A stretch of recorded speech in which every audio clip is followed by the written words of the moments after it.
Vitória em Cristo, com o pastor Silas Malafaia.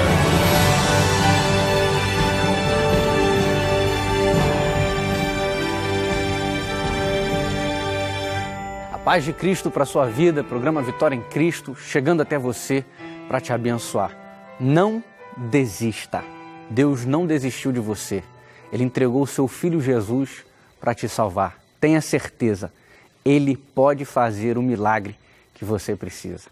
Daqui a pouquinho, o pastor Silas Malafaia trazendo uma palavra para abençoar a sua vida, a sua casa e a sua família. E no final do programa, ele quer orar com você, ele quer concordar com a sua bênção, com o seu milagre, com a sua vitória. Deus te abençoe. Vitória em Cristo.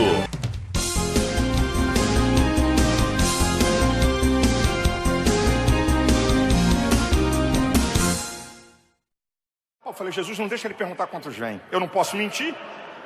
Quantos vêm? Senhor, não deixa. Acertou o preço. Aluguei a casa e eu contratava a casa porque eu não precisava pagar. Era rateado entre os outros, porque é meu tempo e tudo. Eu alugava a casa, mas eu não pagava. Irmão, nós alugamos uma casa por 25 dias. Lá na altura do 20º dia, a casa tinha o muro de grade aberto e você de fora via a piscina. Daqui a pouco um me chamou. Tem um homem lá fora contando quantos tem na piscina. A piscina assim. Ah, maravilha. Aí quando eu cheguei eu falei, ih, é o dono, o cara assim.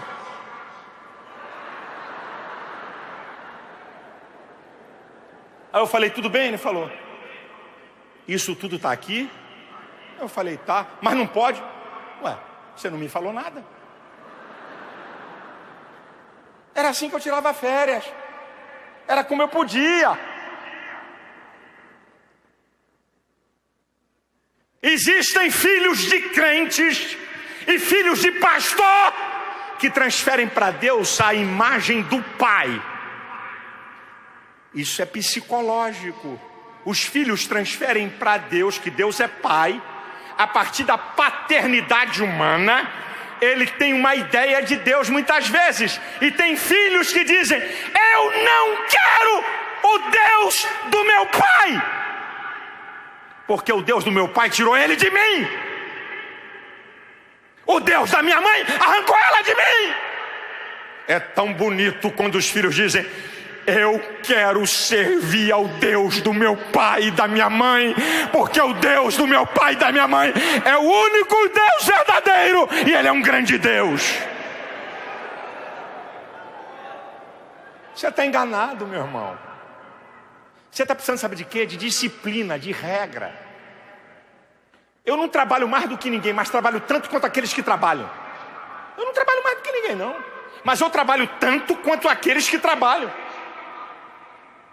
Eu tenho uma vida estressante, mas eu sei me disciplinar, eu sei parar, eu sei tirar férias, eu sei sair com a minha família.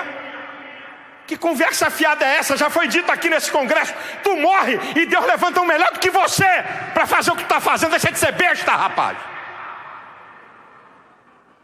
Fica a irmã nesse ativismo louco, só chega em casa cansada, esgotada. Só fica esgotada, tanto trabalho na igreja, tanto trabalho, não tem tempo para cuidar do marido, não tem tempo de nada. Aí depois vem pedir oração. O Satanás tem a filha do diabo querendo destruir meu casamento. É você.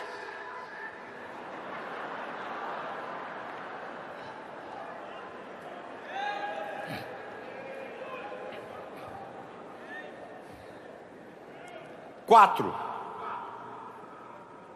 Olha uma outra inversão. Essa aqui, meu filho, essa chapa. Experiências espirituais valem mais do que a palavra de Deus.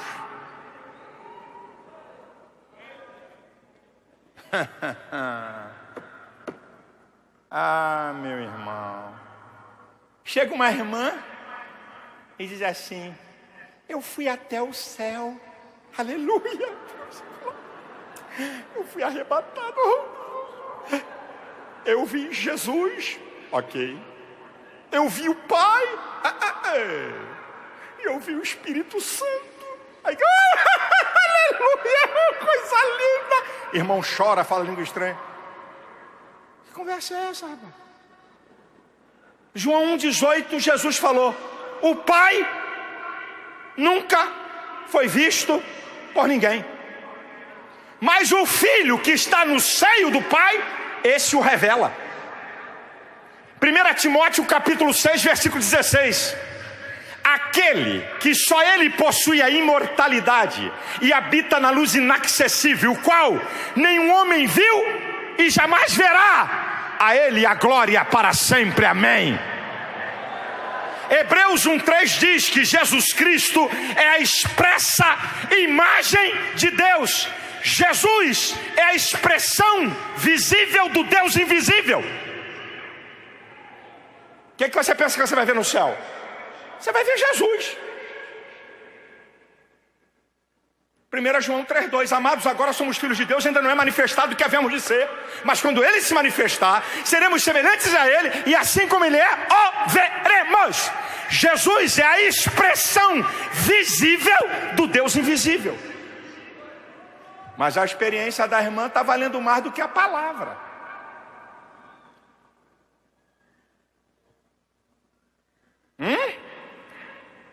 A experiência vale mais.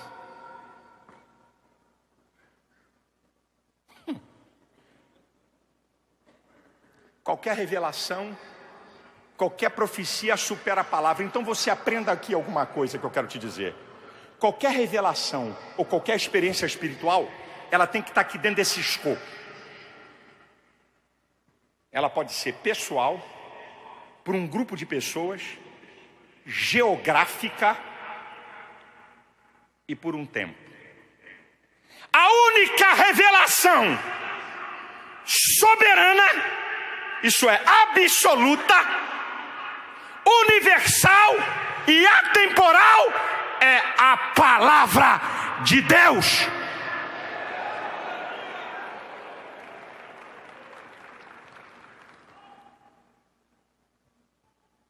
Isso é movimento gnóstico, herético.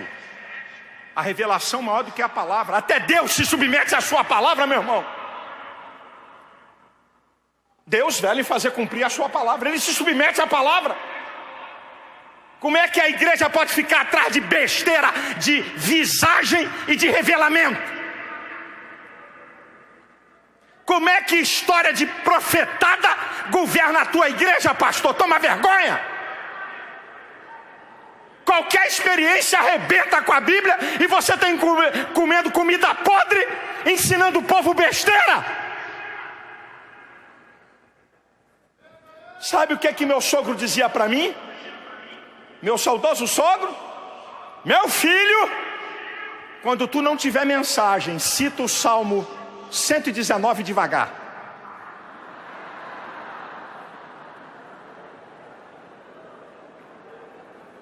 Vai levar meia hora. Devagar. Não tem mensagem? Cita ele. Tem alguém aqui que teve alguma revelação? Olha a provocação. O cara vai encerrar o culto. Algum irmão aqui teve uma visão? Algum irmão aqui teve uma revelação? Meu irmão, tu não precisa ficar provocando não. Se Deus deu alguma coisa, vai ser falado. Aí tu fica provocando bobagem, aí levanta um... Irmão, eu vi aqui uma bola de fogo, claro, ficou olhando para a luz o tempo inteiro. Eu fechei o olho aqui, irmão, eu vi. Aí as coisas de Deus reais, porque eu creio em visões, eu creio em revelações, eu creio em dons espirituais, eu creio nisso tudo, ficam banalizadas, ridicularizadas, porque a experiência está acima da palavra. Igual um pastor aí num país aí, foi chamado no céu. O Pai, o Filho e o Espírito Santo não sabiam o que iam fazer. Chamou ele. Aí ele falou: eu resolvo a parada. Sim, irmão, a gente está rindo. Isso é uma brincadeira, meu irmão. O cara detonou a igreja. Vai dando corda para besterol. Você quer inventar fórmula? Você pensa que isso é que faz a igreja crescer? Atos 16:5. E as igrejas eram edificadas na fé e cresciam em número. Quer fazer a igreja crescer? Edifique na fé. Edifique na fé. Edifique na palavra, edifique na palavra, edifique na palavra. É a palavra, meu filho. Salmo 119, versículo 89. Para sempre, ó Senhor, a sua palavra permanece no céu, vai permanecer eternamente. Quinto, uma outra inversãozinha interessante. Relacionamento com ímpios vale mais do que relacionamento com irmãos. Você sabia que tem crente que tem tanta amizade no mundo, mas não tem amizade com nenhum irmão? Viaja de férias com ímpio, passeia com ímpio, janta com ímpio, almoça com ímpio. Com crentes não. Eu já falei aqui na abertura, irmãos, o que é corpo? Eu pergunto aos senhores, corpo é um conjunto de membros interdependentes. O fígado só funciona no corpo, queridão. Fígado sozinho, fora do corpo, morre. Apodrece. Não tem valor. Você tem que estar conectado com outro irmão. João 13:35 diz: e nisto todos conhecerão que sois meus discípulos, se vos amardes uns aos outros.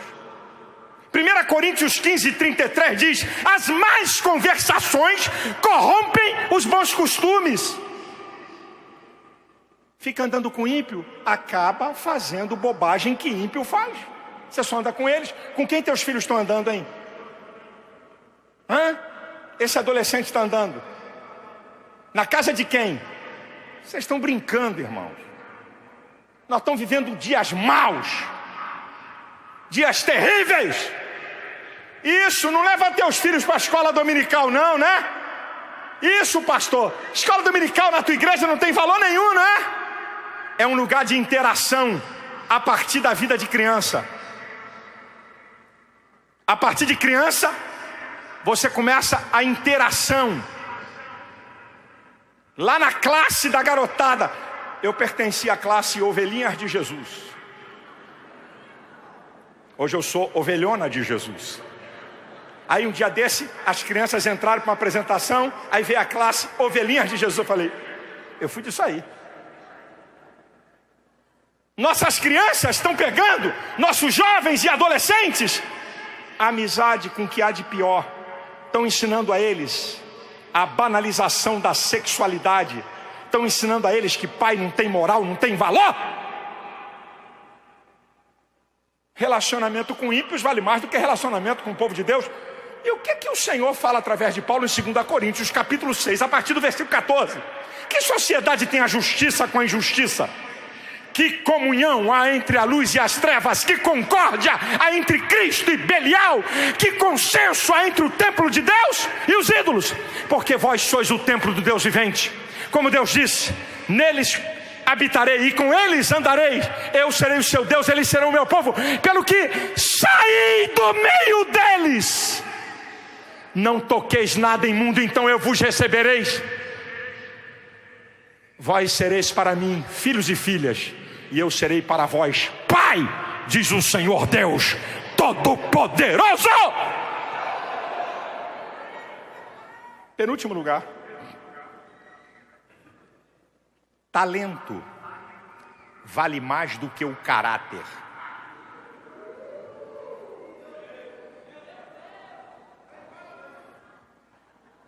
Prega bem, rapaz, esse cara prega e o fogo cai, meu irmão. Olha, quando canta, a unção desce. Adúltero, safado, prostituta que dorme com um monte de homem, vagabundo papador de irmã na igreja.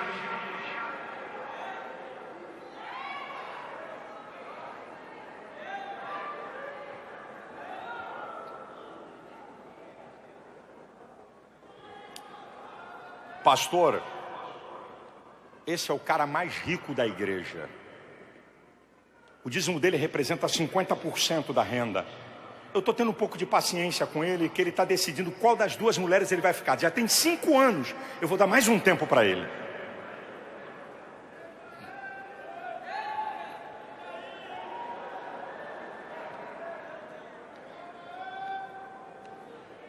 Hã? Escute aqui. Jó, capítulo 1, versículo 1. Havia um homem na terra de Uz, cujo nome era Jó.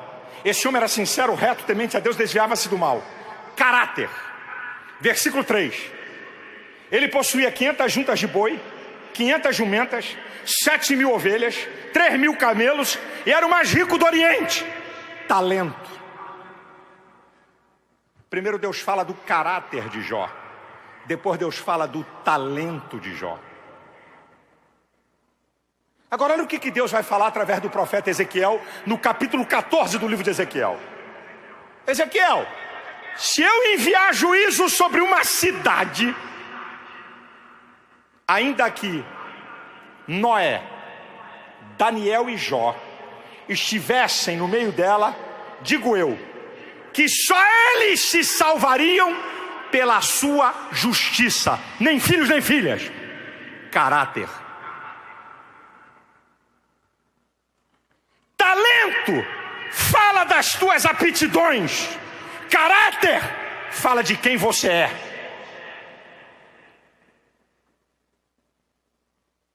Uma vez chegou um nobre cantor, famoso, sem dizer nome aqui. Coisa ruim eu não falo nome, só falo nome de coisa boa. Aprendi isso. Tem uma escolinha. Rapaz, cantor famoso, mas eu sabia que ele chegava mamado nos cultos. Eu sabia que ele papava as meninas da igreja. Aí o agente do cantor, nós temos lá um culto da quinta-feira da Vitória, muita gente. Aí o empresário do cantor, pastor Malafaia, dá para trazer fulano aqui? Ele agora está crente. Aí eu falei para ele assim, queridão, daqui a 1 ano, você volta a falar comigo, que eu quero ver os frutos dele. Aí o cara resolveu ultrapassar a linha do limite, dentro do meu território, na minha casa, porque o senhor virou Deus para julgar os outros? Eu falei, eu ouvi o que esse cara falou. Eu falei, meu filho, então escuta o que eu vou te falar. Quando esse sujeito deixar de ser um vagabundo, canalha, safado, de chegar na igreja bêbado e de papais e irmãs, quando ele virar crente homem, você volta a falar comigo, porque aqui ele não canta. Tchau.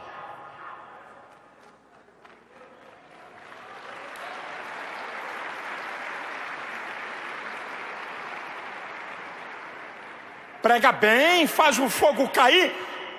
Vida toda enrolada na maior da safadeza.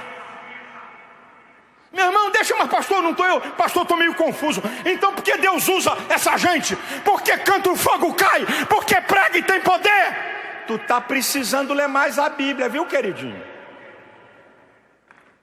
Qual é o lugar da manifestação da glória e do poder de Deus que nunca houve na face da terra? O deserto. Quem te falou que a manifestação do poder de Deus é sinal de aprovação de conduta? A manifestação do poder de Deus é sinal da sua misericórdia e da sua grandeza.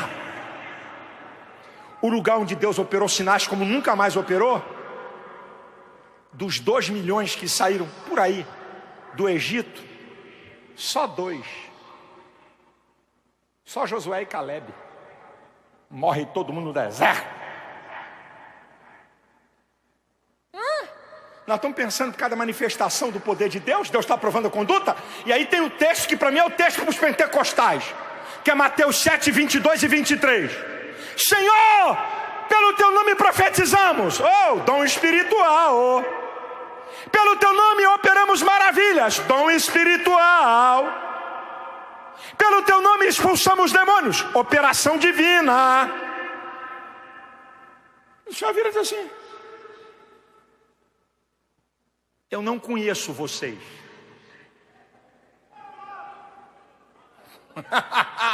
Imagina hoje na nossa igreja, hein, filho? Não vai embora não, hein? Fica aí, pastor.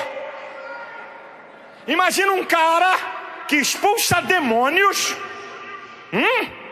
Operação de maravilhas. O cara não tem um olho e nasce um olho. Cura divina. Uma deficiência do teu organismo e ela ser expelida. Operação de maravilhas é um upgrade. Operação de maravilhas é faltar um pedaço da perna e nascer.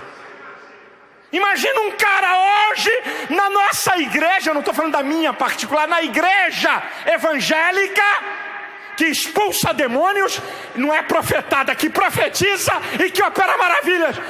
Esse cara está assim com Jeová. E Jeová está dizendo: não está não. É um iníquo. Você está pensando que a manifestação do poder de Deus é porque Deus está provando conduta? Esse é o erro. Eu tenho visto, e os pastores experientes aqui, eu tenho visto gente, mas gente que Deus usou poderosamente, com muita unção, com muita autoridade, e que hoje não é nada, porque Deus não se deixa escarnecer. E Deus não tem a dimensão da minha misericórdia nem da tua. Caramba, esse cara está pregando há 30 anos, é um vagabundo, cachorrão. Há 30 anos ele prega, há 30 anos o fogo cai. Eu não sou Deus, vai lá no céu e pergunta a ele. Aí chega uma hora que diz assim: acabou para você, meu filho. Acabou. Irmão, eu não vou dar nome aqui que não me interessa. Cantor que recebia convite para estar em 10 lugares ao mesmo tempo e hoje não quer ver nem a cara dele. Evangelista que tinha agenda lotada, hoje ninguém quer ver. O caráter manifesta quem você é. Nova criatura, transformado, liberto, mudado. E em último lugar, sétima inversão: meus interesses valem mais do que o interesse do reino. A semana tem 168 horas. Você vai 2 vezes na semana para a igreja? 4 horas. Menos de 2,5 do tempo. Pastor, eu oro todo dia 10 minutos. Graças a Deus. Porque tem gente que não está orando minuto nenhum.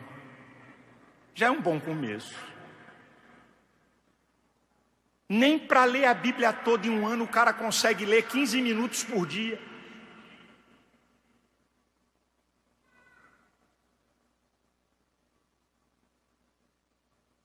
Meus interesses valem mais do que o reino de Deus.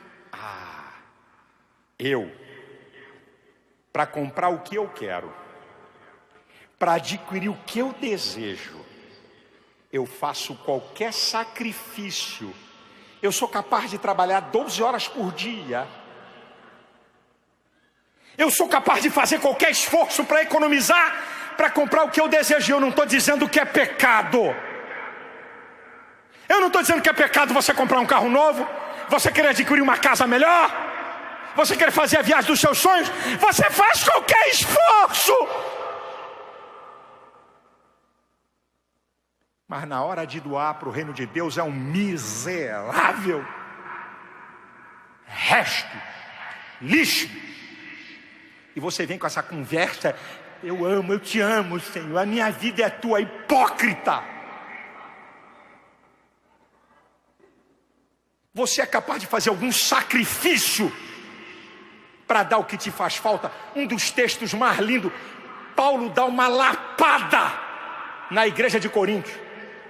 Cidade rica, crente rico, mas Paulo detona. Paulo não escreveu o compêndio de oferta para outra igreja, não. Escolheu a igreja de Corinto. E você acha que isso é obra do acaso? Aí Paulo vai dizer em 2 Coríntios capítulo 8, versículo 1 e 2: a graça que foi dada à igreja da Macedônia, que da sua profunda pobreza houve riqueza de generosidade, o que eu mesmo testifico, porque deram voluntariamente acima do seu poder. Você sabe o que Paulo está dizendo? Os crentes pobres da Macedônia ajudaram os mais pobres da Judéia que estavam passando fome. O único lugar que pobre doa é no Evangelho. No Evangelho não tem bolsa esmola, não.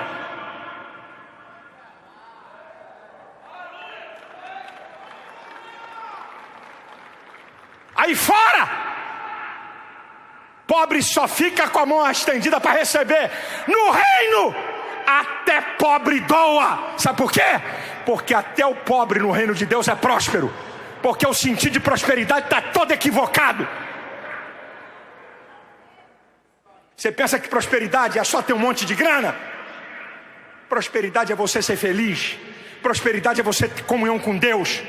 É viver uma vida abençoada, independente daquilo que você tem financeiramente. Nós somos capazes de fazer qualquer esforço financeiro para nossos interesses, mas não somos capazes de fazer 10% de um esforço por causa dos interesses do reino. Eu estou desconfiado que tem crente que pensa que vai levar para o cemitério o dinheiro que ele tem e os bens que ele tem. 1 Timóteo 6,7: nada trouxemos para esta vida, e manifesto é que nada levaremos dela. Toda essa grana aí tu vai deixar para o anticristo. Toda essa grana aí, queridinho, tu vai deixar depois que tu morrer para o outro que vem para o teu lugar, para gastar o dinheiro que tu não gastou, mané.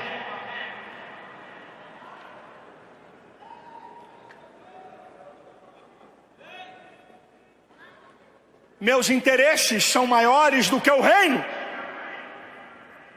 E aí escuta o texto que eu vou citar para vocês, que é um dos textos mais profundos do cristianismo. Nós estamos enganados, gente, nós estamos enganadão.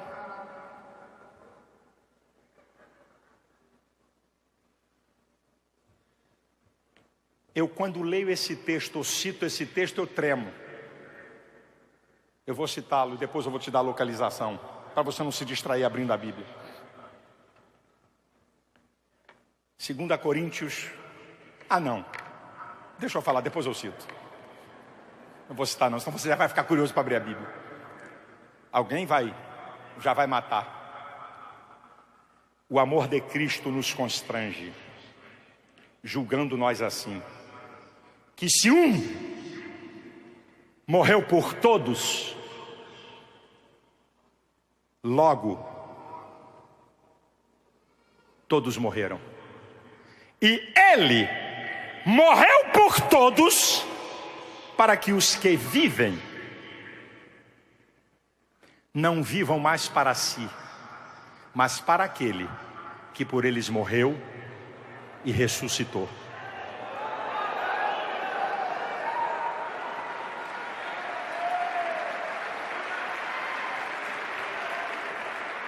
O amor de Cristo nos constrange, julgando nós assim, que se um morreu por todos, logo todos morreram. Ele morreu por todos, para que os que vivem não vivam mais para si, mas para aquele que por eles morreu e ressuscitou. Isso é verdade, gente?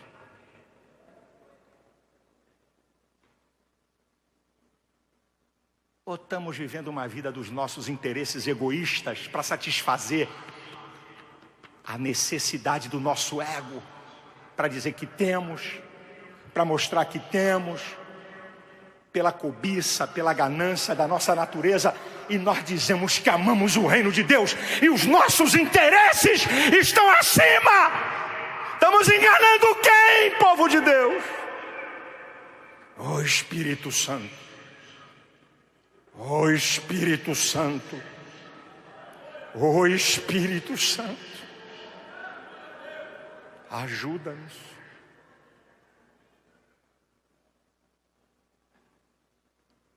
O culto não pode passar de 2 horas que dá tique-tique nervoso.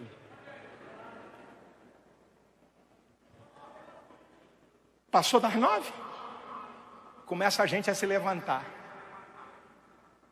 E se o pastor botar a igreja em pé e dá para fazer uma oração aí, que como é que é estouro de boiada.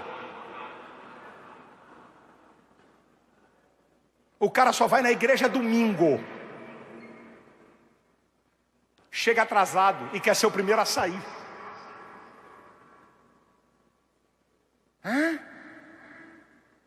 E muitas vezes a tua vitória e a bênção é quando o pastor diz assim: amém, assim seja. Você está lá fora, já era. Era no último segundo do culto que Deus tinha uma bênção para você, mas você não, nem para bênção você espera. Inversão de valores. A lista é grande. Nós estamos dando importância ao que não tem importância, e o que tem importância é secundário.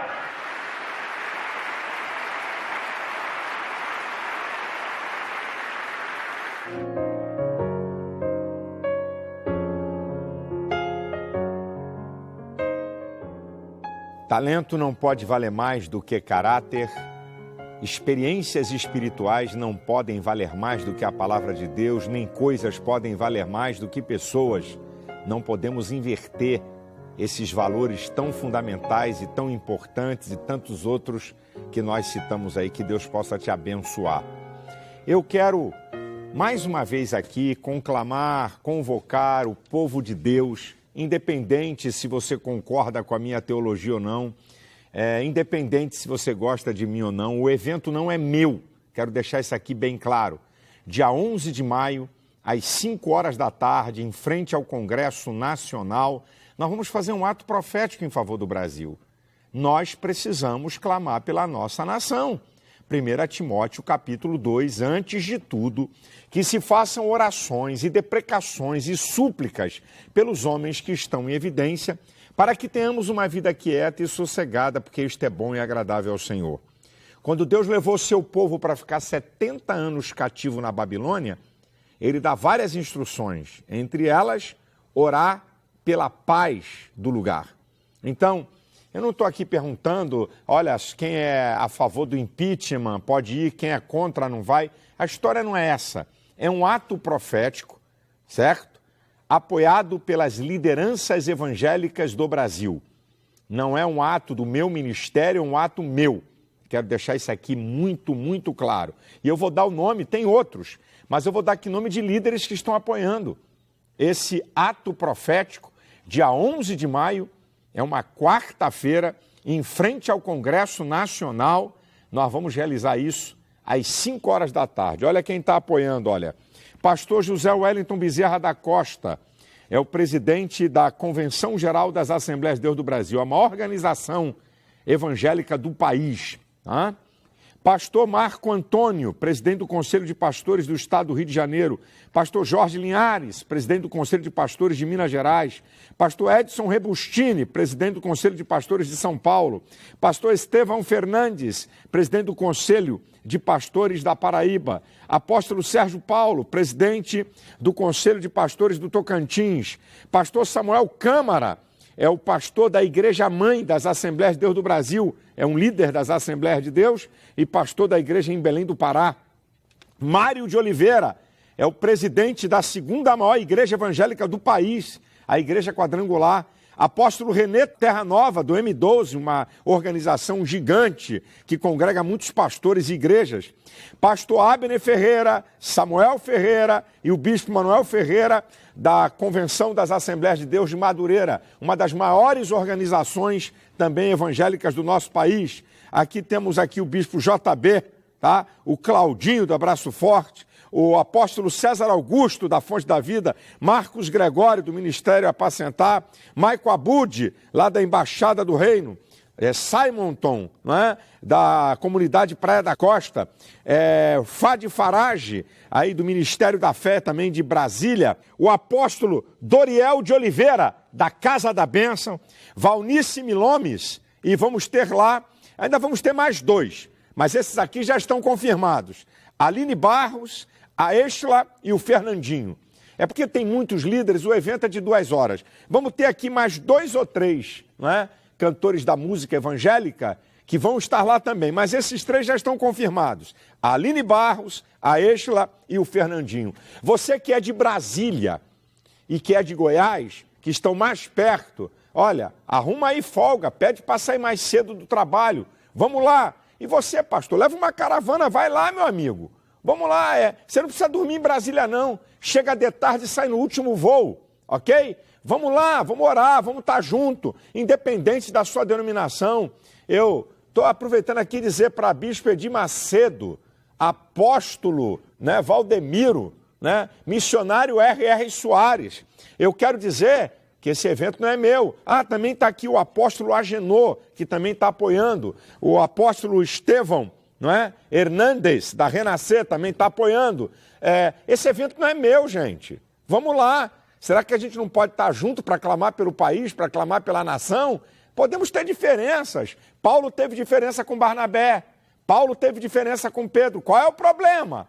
Podemos estar lá. Vamos lá. 11 de maio, 5 da tarde, em frente ao Congresso Nacional. É um ato marcante e profético da Igreja Evangélica Brasileira e eu quero convocar e convidar, porque eu não sou o dono do evento, eu sou participante. O evento está sendo feito por líderes evangélicos do Brasil, que eu já citei, e outros que eu ainda nem citei aqui, e que eu sei que também estão engajados. Eu ainda não consegui falar com o Rina, da Bola de Neve, a agenda dele, mas ele é um camarada que, se não puder estar, ele apoia isso aqui que eu sei, eu conheço ele, é um cara que apoia as coisas do reino de Deus, o apóstolo Rina, e tantos outros que eu vou me lembrando aqui e citando, tá certo? Então, eu espero você.